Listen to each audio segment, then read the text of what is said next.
This is the start of a new chapter, Chapter 8, and we're going to be dealing with functions and inequalities.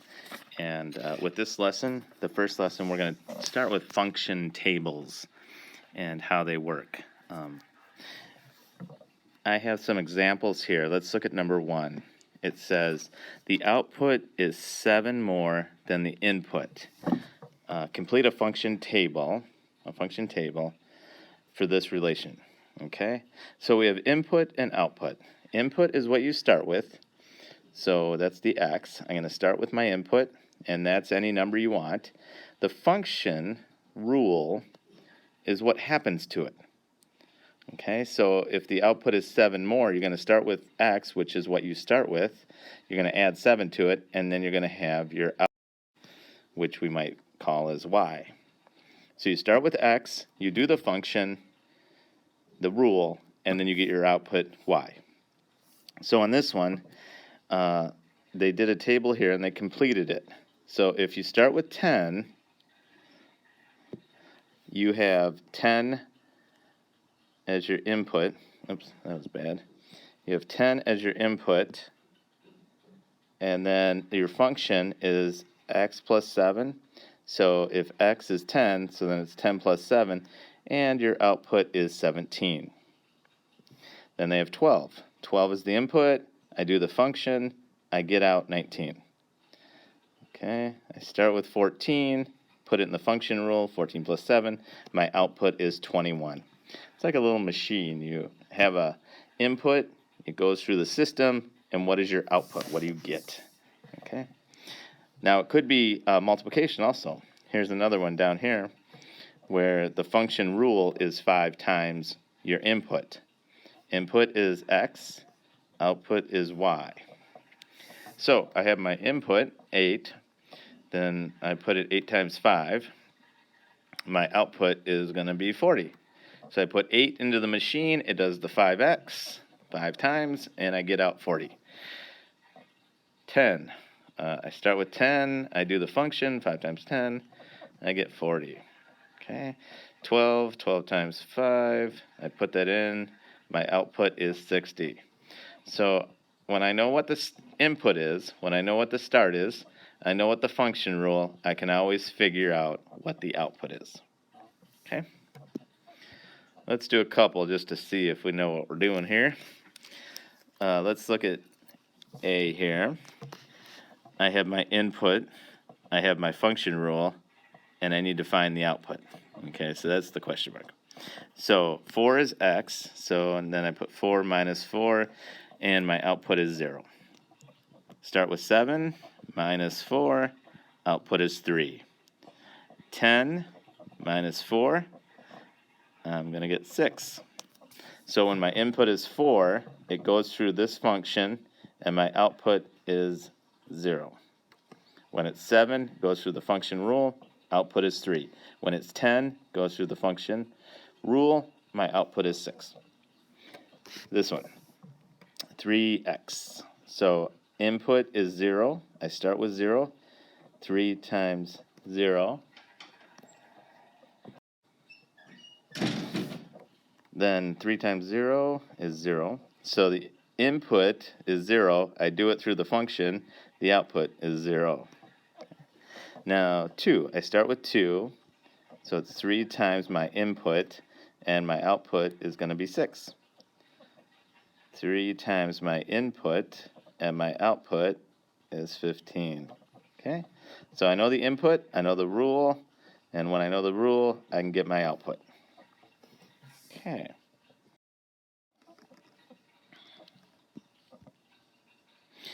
Now, if you know the input and the rule, you can always find the output. What if you know the rule and the output? So the key here is doing something called the backward strategy. So if this is 3 times x, if I take my input, take it through there to get this, I got to go the backwards way, and I'm going to do the opposite. So, I am going to, instead of times it by 3, I'm going to divide it by 3. So 6 divided by 3 equals 2. So I think this is 2. Now, I'm going to do it the right way. 2 is my input, so 3 times x, or 3 times 2, and that does give me 6. Perfect. Okay. The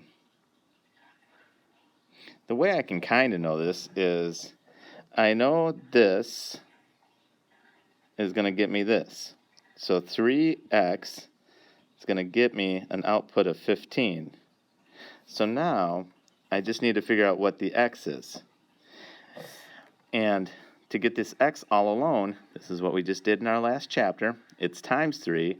So let's divide each side by 3. That gets me x equals 5. So now I have my input, 5, because 3 times 5 equals 15. Let's do it with the next one. Okay. I know my function rule.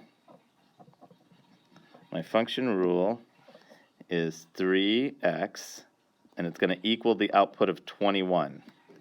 I just want to know what the x is here. What's the input? So let's divide each side by 3. Gives me x equals 7. So I think that's 7. 3 times 7 is 21. I'm good to go. Okay. Now let's practice some of these.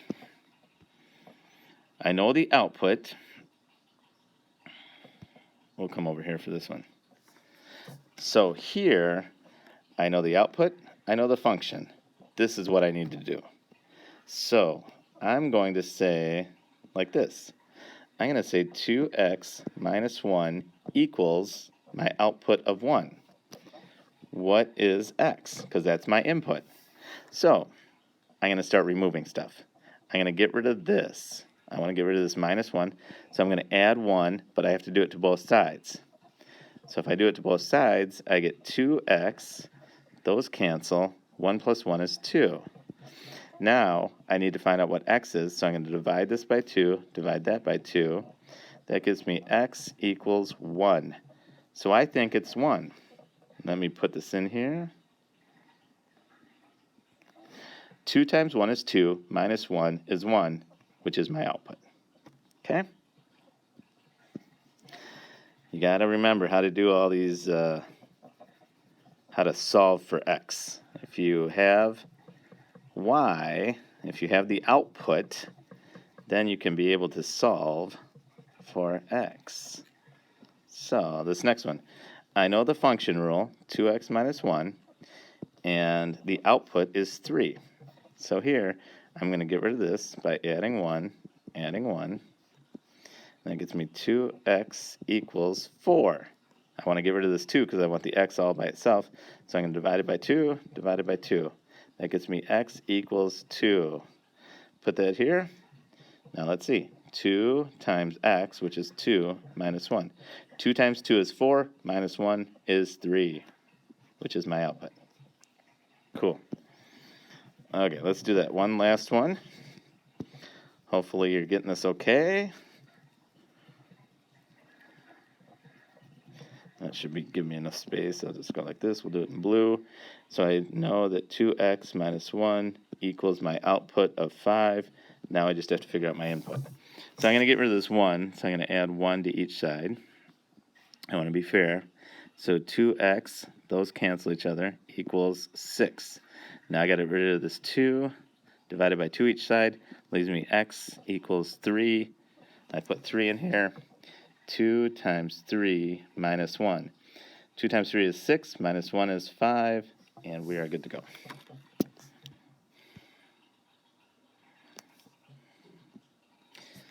All right, same thing here. I have the output.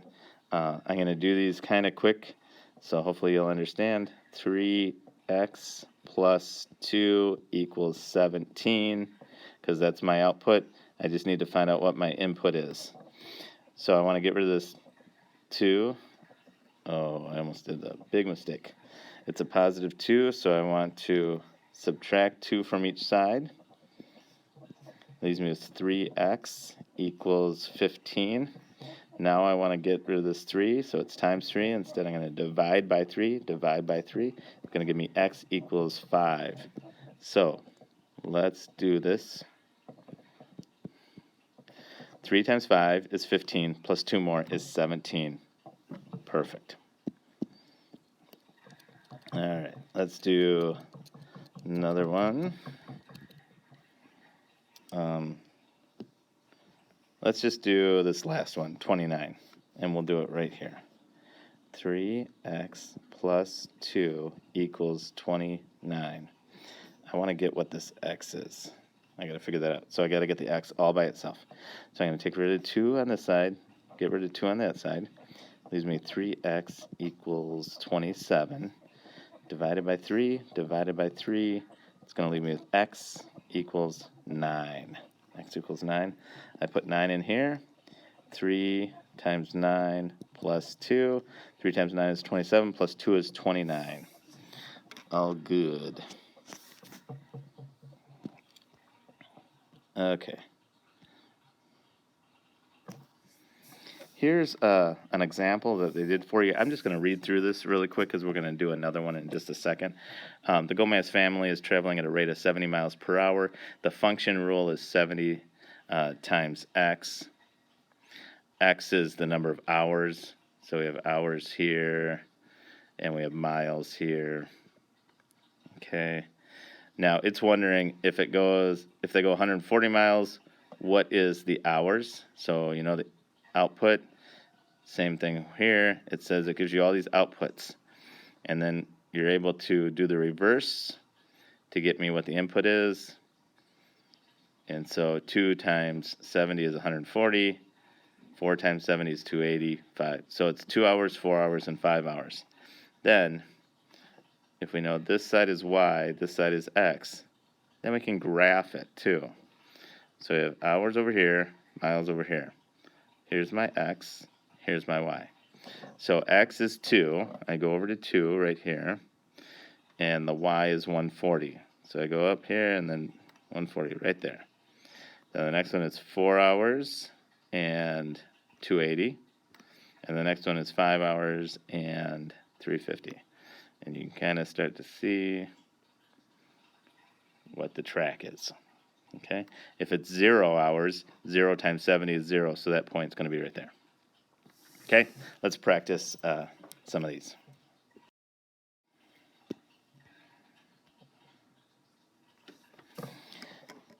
This one. Brianna bikes 12 miles per hour. Okay, so the function rule is 12x. X is the number of hours. And we want to know how many miles she has gone. Okay?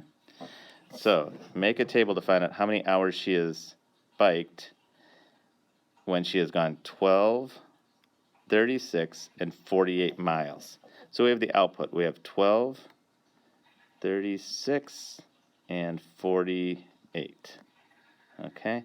Now, let's fill out this chart first. We want to fill out this table, and then we'll come over here and we'll graph the information. Okay? So, 12x equals 12. Get x all by itself, 12 divided by 12. That equals x equals 1. So I think this is 1. Now let's just make sure. 12 times 1 is 12. Okay? So for 1 hour, she's going to go 12 miles.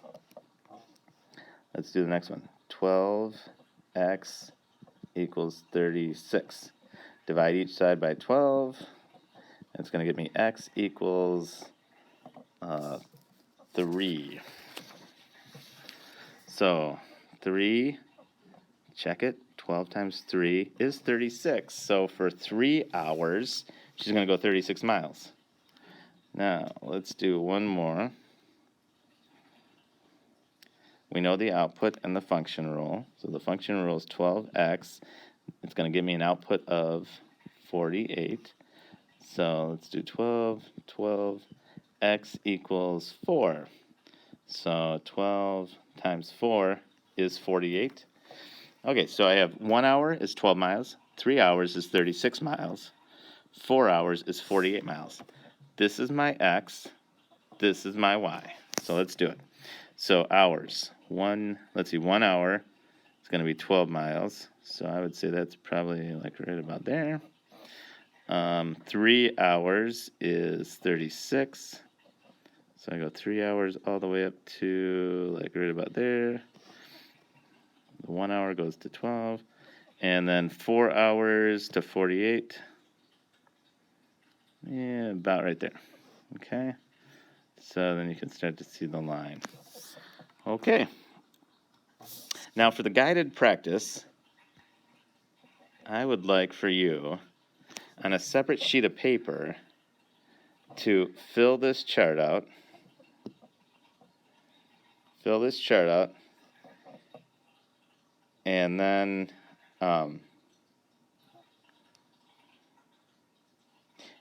so that's number 1. So I want you to do that. And then number 2, we're going to do as a whole class. Okay, we'll do that one in class. So I just want you to work on number 1, where it says this. Isaiah is buying jelly beans. In bulk, they cost $3 per pound, and a candy dish costs $2. The function rule, so here's your function rule, 3x plus 2, where x is the number of pounds. So x is the number of pounds. We don't know how many that is, but we know that it's going to be $3 per pound. And then we have to add $2 for the candy dish. Okay. Cost of X pounds of jelly beans and 1 dish. Make a table that shows the total cost of buying 2 pounds, 3 pounds, or 4 pounds. So I know the pounds. It's 2 pounds, 3 pounds, 4 pounds. So I want you on a sheet of paper to fill out this chart. Here's the rule. The rule is 3x plus 2. I know x is 2 on this one, so I can fill out what it's going to be here, and then I can get my total cost. Okay? So fill this out and bring it in, and you can turn it in.